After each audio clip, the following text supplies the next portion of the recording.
Welcome, Arlan Hamilton, to the Queer Money Podcast. We're super excited to have you with us today. Thanks for having me. Definitely. I think a lot of folks are probably familiar with your backstory of at a time being homeless to now being a millionaire and having created multiple businesses. So maybe you could just share with us, with that in mind, what brought about this change, and especially being a queer person, a person of color. What was the mindset change that really helped you get to that point? I think it wasn't a change so much as a conviction in the idea because it was 2014. I had spent a couple of years learning about startups and venture capital. I was homeless. I was bouncing around from hotel to hotel with my mom, sleeping on couches, a lot of food insecurity. But I had been talking to founders of all types across the country for 2+ years, and I knew that we were getting the short end of the stick. No matter how you sliced it. And 90% of venture funding goes to straight white men. Doesn't make Right. any sense. Doesn't make any sense when the country is made up of less than 30% straight white men. Right. So I think it was a conviction of I can continue on. I have these personal issues for sure. They're not pleasant, and I don't know how long it's going to take for something to break in a good way. But if I don't even try, then I know it won't. That kind of age old adage. So to me, it was this idea of people would say to me, well, black and brown founders are not viable, or where can you find women to invest in, or people aren't even thinking about the orientation when they're building businesses. Like, of course you're thinking about it. We're thinking about it. It's who we are. It's part of our DNA. It's part of it's of the DNA of our company. A lot of times it's pain points that we see and from this lens. All those things kind of swirl together to tell me I have to make this work. And so all of the personal plus side stuff happened as a result, not necessarily as the goal. Gotcha. And so how was it that then this concept of angel investing or venture capitalism got started? Obviously, your connection to all of these communities must have been a part of it. But how Yeah. did that happen? How did you? Well, yeah, I had spent the previous 18 years, so from 13 to 31 or so, I had spent that trying to work my way into working on live music production. Because I Right. saw Janet Jackson when I was 13 in the front row, and I said, I want to work on the road for people like Janet. And I had accomplished that. I had started working with Jason Derulo and Tony Braxton and different people of that nature. And on the road, I thought I was living my dream. I thought, even though it was a lot of difficult work and a lot of long hours, I thought I was there, but I would hear those artists or their managers or people who were rich coming to visit talk about startups and talk about startup investing, definitely, but mainly startups. And so I thought, wait, why are the people who I think are having like the most fun ever concerning themselves with this 2 or 3 person startup team in what's Silicon Valley? What is that? And so um, I did more research and I listened in. People didn't know I was eavesdropping. I would get all the information that I needed. And over time, I started to form a thesis about okay, on this hand, I want to start a company. And that company, by the way, the original idea was I was going to start a matchmaking tech app called Juliet and Juliet. And I did a prototype and actually had members to it. But then I thought, well, if I, if the whole ecosystem is flawed, what's going to happen in 6 months? Even if I can raise today, because I can probably hustle my way into a raise, what's going to happen in 12 months? Or what's going to happen to my competition? Or am I going to see anybody else there who I recognize? And I didn't want that. I didn't think that was interesting to me.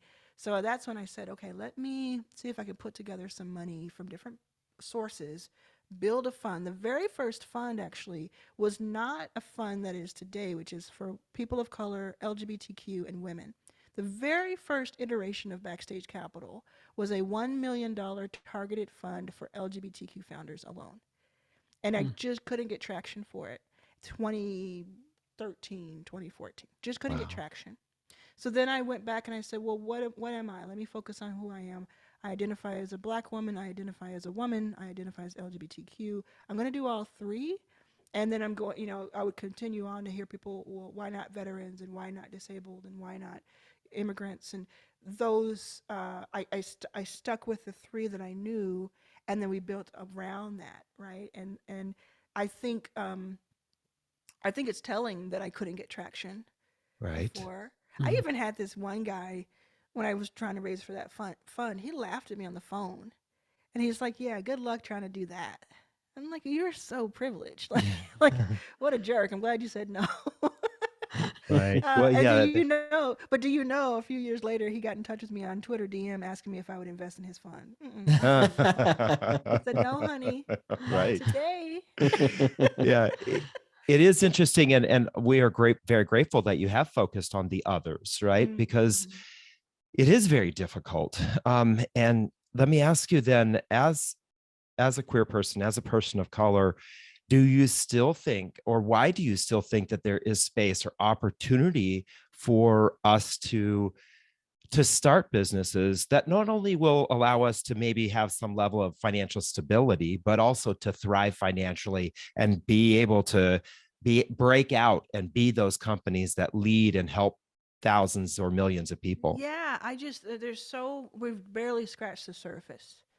We have at Backstage 200 investments. I don't know the last check on identifying LGBTQ founders, but probably something around, I want to say 7 to 12%, perhaps. Nice. So Nice. it's a good number. It could always be better, but we've scratched the surface of what there is. And on top of that, a friend of mine who's an investor, his name is Olin Douglas. He has a $144 million fund, black man, and he told me, I think he said 5 or 6 of the top 10 companies in the country were venture backed, and that helps me kind of center myself when I get really like, why am I even in venture? Like, why do I even care about what these people think? I don't, by the way. I don't care about what institutionals think, but at the same time, we we deserve the option. We Exactly. deserve the option of, we're going to go bootstrapped, which I love. We're going to get investment, which I am fond of as well. Whichever way we want to go and build wealth for ourselves, for our families, for our communities, we should be able to do that. On top of that, as a founder yourself, a lot of times when we're thinking solely about ourselves, it's not enough. I found for sustained interest and passion. But think about the fact that you can take your winnings and you can do whatever the heck you want with it. Mhm. And Yes. that can be for profit, nonprofit, hybrid. It can be a patron of the arts. Like, I've started, collecting art. And I thought about it. It's like, I don't think I would have even put that as a priority if I didn't know I had my bills paid. Yeah. Right. But it's the Right. things that you get to do and live the full breadth of life and really experience things. And at the same time, create experiences. I bring my family with me almost everywhere I go, and we just have the greatest time. And that's another great reason. So yes, it's for the greater good, and we can do so much, but it's also for a better quality of life. Nice. And John 100%. and I completely believe that we truly, our focus is helping more LGBT people become financially sustainable and secure and thrive financially. Yeah. I think there are a lot of queer people who want to start a business. They have a great idea, or maybe they have started a business. Maybe you could just clue us into what are some of the things that we should be doing, or maybe boxes we should check before we go out there and seek the 25, $50,000 that your fund offers. Yeah, I would say this. Go to Arlan's Academy, ARLANS Academy. It's free now. It's free. It's $4,000 worth of curriculum that I have now made free from Nice. so there's 22,000 or so people there. So we have 20 different experts that teach. So there's like all of these things that there's like a 101 class. There's my course, which is how to raise capital from scratch. And that's like a, I don't know, 16-hour course that's like very extensive. There's 1 hour courses. I would do that first. Like, that's the check I would do, because it's so much information that's so valuable right there in front of you. I would also, this is a big thing that I tell people. Look, a lot of people come to me. I mean, I get pitched every day, you have to imagine, but people come to me and they're like, I need $500,000. And I'll say, why? Like, for what? Right? Like, tell me why you need that. It could be that you do, but tell me why. And they'll say, for marketing and for distribution and for manufacturing. Cool. Let me see the line item. So I give them this exercise and I say, go back for 24, 48 hours and just do this. I'm gonna get you, I don't know, 250K, 400K right now. And they're like, oh, okay. But let's do this. Go back and go down every item and say what you need it for. Then look at each item and say, is there anything you could do yourself? Is there anything you could barter, trade? Is there anything that you could outsource for less but more creatively? Is there anything that you could dot dot dot dot dot? Come back to me and show me. They come back 9 out of 10 times. They've carved that down, whittled it down to 100K, 50K instead of 500. Yeah. Because people actually, we think we need some amount because we read in TechCrunch that the other person got that amount. I just saved that person 80 or 90% of their raise. And therefore gave them more power, less dilution, so less of your ownership going away, and more autonomy. And we talk about options and freedom and all of that comes with that package. So those are the two things I would do. The third thing I would do is to get my book, It's About Damn Time. Because whether you get it printed or audio, it's gonna change the way you think about yourself and the way you think about your potential. And I'm not saying that as someone trying to sell a book. I'm saying that as someone who 7 years ago slept on the floor of the San Francisco airport and today is a millionaire. Right. And have been able to keep my authenticity intact for as much as I can, consider with self-awareness. Who knows? Maybe other people would say I haven't. But that's what the lens I'm coming from. Absolutely. Awesome. And I have to say, I think these are the stories we need to shine more light on in our queer community of people who are being able to be authentic and do great things. If you have time, I just have one more question, question for you. Sure. We have a lot of folks who listen to the podcast who are investors. They're accredited investors, and some of them are not accredited investors. They have a small amount they want to invest, but oftentimes struggle with this idea of, I don't necessarily want to hand my money over to the institutions that are run by the men who you have just talked about, the 90% who keep getting the money, right? How does somebody who is on this side invest not only with you maybe, but how do we put our money to good use to do what you're doing? Well, there's crowdfunding is awesome. Crowd equity funding. I love it. So I'm going to tell you there's free places you can go. You can go to republic.co, WeFunder, and a place called King's Crowd, which is actually like more of a data source and helps you research companies. But you can make these crowd equity investments of like $100 plus, where you then buy into the company. It's like Kickstarter, but with ownership. So I would go there, go to WeFunder, Republic, look around, window shop, and then go to King's Crowd to help you see what you should invest in. Those are all kind of suggestions. I'm associated with all of them, by the way, kind of equally. So I'm just kind of go that way. But there are two syndicates that I think that I want to suggest to you. I'm so sorry about my voice. That's okay. It's been a long day. There are two syndicates that you can go to. So if you're accredited, and this is for accredited only, you would go to Gangels. And I know you probably know Gangels left and right, but it's they're doing great stuff. They actually invested in my new company. I saw the syndicate in action. I think it was really cool, and I think the minimum was like $1,000 for some great vetted companies, and it's run by a LGBTQ management team.